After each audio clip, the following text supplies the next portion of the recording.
transplantation, including shortage of organs, inadequate infrastructure, a lack of standardization. In response to these challenges, the Nigerian government, in collaboration with relevant stakeholders, has developed a new standard for organ tissue transplantation to ensure that the procedure is carried out in a safe, ethical and transparent manner. The guidelines will also be reviewed and updated regularly to ensure that they remain relevant and effective. What does this mean for Nigeria's health sector? And how can the government increase public trust and confidence in organ and tissue transplantation in Nigeria? This and more will form the discussion on the program Nigeria Today.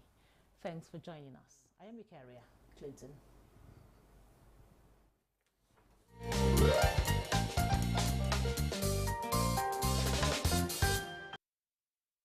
me in the studio for the conversation is Professor Philip Olayele Abiodun. He's a consultant of pediatrics and gastrointestinal diseases and nutrition. He's also currently the chairman, National Tertiary Health Institutions Standards Committee. It's a pleasure to have you on Nigeria Today. Thank you very much. Thanks for inviting me.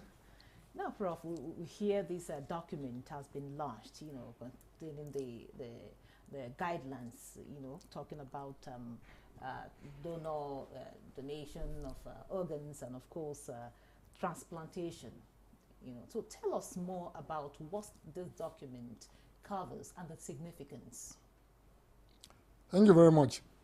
You remember, I think about 2 months ago, we had a stakeholders meeting here in Abuja, where we invited experts and other stakeholders to discuss this issue. As you said, I'm the chairman of the National Tertiary Health Institution Standards Committee, and one of our mandates, besides looking at quality of care in the tertiary teaching hospitals, is to be responsible for this issue of organ transplantation, organ and tissue transplantation. You said it yourself, there's been a lot of scandals. We read a lot of stories in the newspapers about organs being harvested illegally, being donated illegally, money being taken away from people being deceived about all possible things. And it's not new. It's not only in Nigeria. It happens in many places too in the world where people don't have standards and guidelines. And because of that, since it's one of our mandates of this committee, we decided to look into the issues. First of all, to let Nigerians know that we are not a banana republic and that things can be done rightly, legally, correctly, in the interests of each and every one of us, both donors as well as those carrying out the procedures. There's no doubt that some Nigerians are well trained, but we know that there are those who don't have really who are not skilled and do carry it out. We know that Nigerians have a myth about death and their organs. And we know that people really do take organs from people illegally or deceive them to donate their organs or tissues. So the essence of these guidelines, we call it standards and guidelines for establishing and coordinating organ/tissue transplantation services in Nigeria. First of all, we wanted to set standards. Who can perform an organ or tissue transplantation? That is, when we talk of organs, kidney, liver, heart, all these other ones. Then cornea, the eye, bone marrow, all these ones are organs or tissues. Who can do it? What is the qualification of the person to do it? How long has he been doing it? Where did he train to be able to do it? How many years has he been doing it? That is here in this document. Okay. Now, having said that, you're Yes. talking about the professionals now. That's the professionals, Okay, then now, the institution.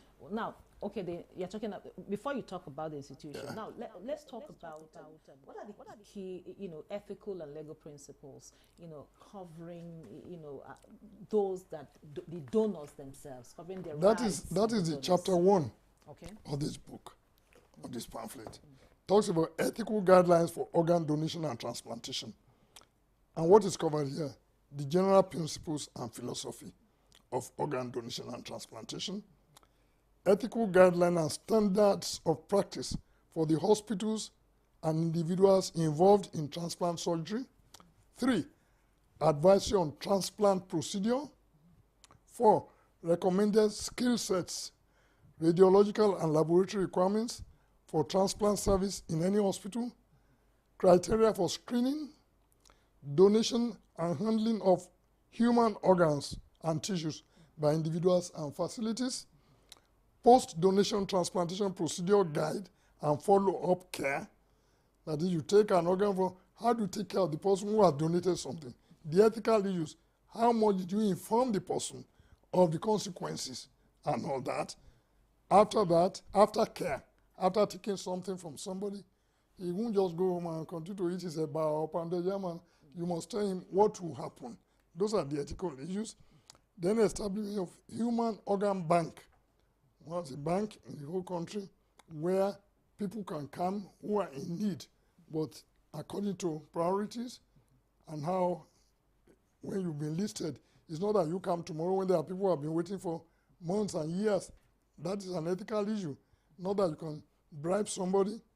Then standards operating procedures for specific organ donation and transplantation process for Nigerian hospitals. Ethics of the use of animal parts, which is not so common yet. Ethics of organ procurement. How do you get the organ? From whom? How much is the person informed? The health care professionals, the ethical issues there, then any other matters. Okay. So those are ethical, yeah. Okay. So those are ethical issues. And then we establish how now you can operate. Each hospital must have a committee, not of those who are going to do it, but independent people. We listed those who should be in that committee. So if you are going to carry out the transplantation, you cannot be in that committee. It's an independent committee. It's all there. Now, did the guideline also, cover the issue of people selling their organs? Yes.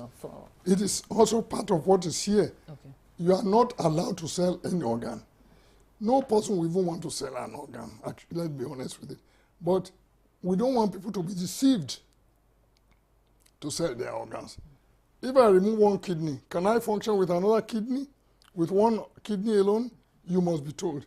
If part of my liver is removed, but not to sell, it's also here. It's not allowed. The only thing that is allowed is care of the person, which may vary from one town to the other. We've written it down. Before, after, transportation of the person to the hospital, job loss, all those ones, they are here. So that is what you can give the money for. And that will be decided by that committee in that hospital where it is being carried out. But to say you are selling, that is not allowed. So the cost will be determined by that committee. How much must you give somebody who is donating an organ? Okay, now give us a peep into, you talked about institutions. About institutions. Yeah. Like talking about maybe the medical facility where this organ transplantation can take place. Yes. Now, can you give us a peep into what is the minimum requirement, for these It depends on what you want to do. If I want to do a cornea transplantation, it's different from if I want to take a liver. The drugs I'm going to use, the laboratory facilities must be available, the surgical facilities that must be available, the environment, how it should be, the drugs that must be available, all these ones are there. So the institution, what we want to do is we are going to license institutions that want to carry out these procedures, and we are going to license the individuals. So anybody who wants to do it must apply. Not now that everybody's just doing. And then we will send people to go and look at the facilities there. I mean, look at the individual, look at the infrastructure, look at all other things, drugs, nursing care, All those ones must be listed. Then they'll be given a license to read. And periodically, we'll be sending teams to go and be looking at them. Okay, now you talked about going out, sending people to go and look at certain issues. Yeah. Now, would there be a kind of time frame? Because people, when they come for organ transplantation, sometimes it's usually like more or less like an emergency. Will you take that into consideration? No, in most cases, it's not necessarily an emergency. That's why we're going to have a registry and a bank where some tissues that can be stored will be stored. There are some that after death must be removed immediately and must be kept in a special place for them not to get spoiled within that period. So those are some of the, so it's not so much, you have a list. We're going to have a central registry where we're going to have people who need will be listed in different parts of the country, and people will now go from time periodically when it's your turn and all the other things that if you are not bringing a donor yourself. But we're going to have a bank and a registry where we'll be listing all transplantations carried out in this country. From there, we'll be able to know the successes, the failures, the causes of the failures, and all that. So it's not just that anybody just say, I've done this, and a lot is being done in this country, but we don't know who is doing it, where they are doing it, what has happened to the individual, the donor, what has happened to the recipient. And if there are successes, we don't even know. We don't know the failures, we don't know the successes. We don't even know those carrying out. Okay. How do you understand? Yes. So we don't know the patients. There are some places. Let's have it centrally. So periodically, because we'll be publishing them. This is the success rate in this country, success rate in this place, success rate in that place. We are not policemen, and we are not just going to be harassing. It's an educative process. We want to help our people, but we want to also remove the myth, the fear. Don't touch an organ. In some countries, unless you object to it, as soon as a patient dies, an autopsy is carried out to look at the cause of death. But here we are so scared. Oh, somebody's there, you are touching. It's just as if it's a ritual we are going to do it. So we want to educate people too about it. If I die, I'm dead. If we can educate our people to the extent that, okay, even your driving license or somewhere you document it and say, if I die, remove this from me. You're giving eyesight to somebody who cannot see. You are giving life to somebody who might die. How do you understand me? So it's not just the professionals, but also the general public to know that, look, you are gone. Why can't you help somebody? Okay, you also talked about, you mentioned the registry. Will they also have like a donor registry sort of? Well, we hope to do that, but more important is you might write in your will or somewhere say, so that we don't even need the consent of the relations. They must be aware once they bring it out. We can write in your driving license, remove my liver, remove my this and that, but then you register it somewhere too, so that we know that if it happens, a professional who knows how to do will quickly go there, because it's not every organ that you can keep for too long. How soon, how fast, how this, it varies from one organ to the other. Then those are things we still hope to establish. So bringing out these documents is just the first step. Yeah. There's still a lot to do. A lot to do. Thank you very much. We'll take a short break now. The conversation will continue after the break. Don't go away. Implementation of the ruling is also dependent on another aspect or another arm of government. Nowhere in the world will allow under digital economy for banks not to be dispensing domestic currency in that economy. What will make this one different? We want to know what they do as occupation. All of these are attributes that our questions have been designed to investigate. In a few days to come, you see that we are all around their own crannies and everywhere in Nigeria, telling people to cooperate. Welcome to Nigeria Today.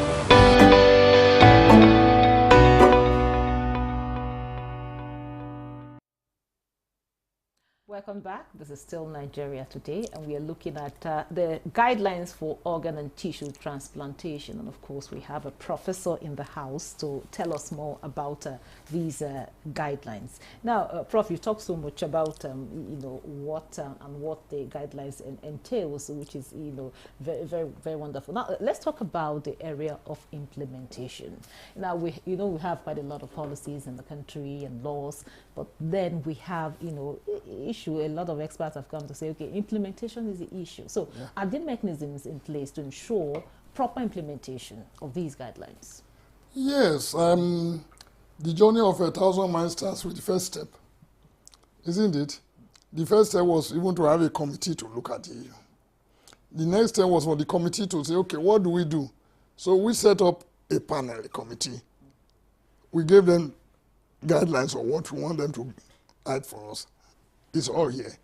And they did it, submitted, went through it, compiled it, edited, and brought it out.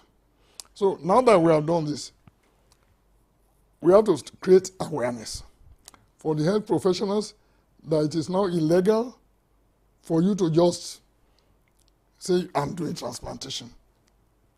What must be my qualification? Somebody is coming to give you a license. An institution that is doing it. A register of those being done, a bank for organs, then the orientation of the general public. So this is still a lot to do. And that is why the involvement of stakeholders, of everybody, we need the media a lot in this case to help us, to enlighten our people too. Don't be so scared. There's no religion that's against actually organ donation. It's the abuse, harvesting, just taking somebody's organ, deceiving the person, buying and that person does not even know what's going to happen. He takes the money, oh, you're giving me these millions? This is a lot of money. So he takes it, he doesn't know the consequences.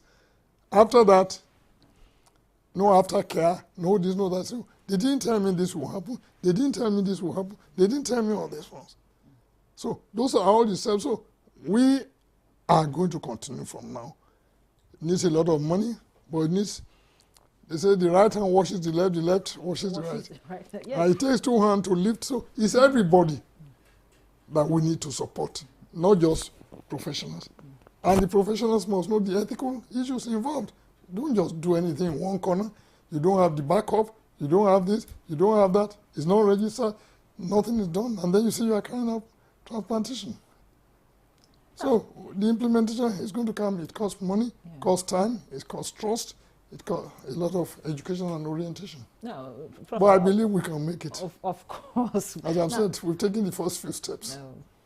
Now, Prof, I was wondering, considering the confidentiality surrounding organ and tissue transplantation, one would wonder what, are there, strategies to ensure compliance, and are there, are there penalties for people that default or professionals that default? Yeah.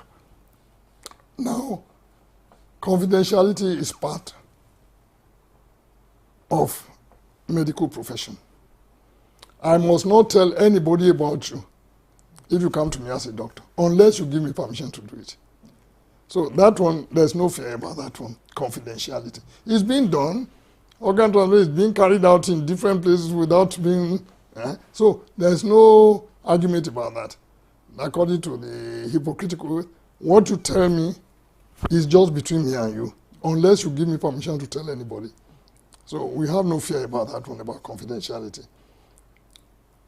So I think that is that. Yeah, so that is that. That What's the second aspect? Are there penalties for people? Oh, sure. There are penalties. There are penalties. We recommended here, we are not sure whether these penalties are enough.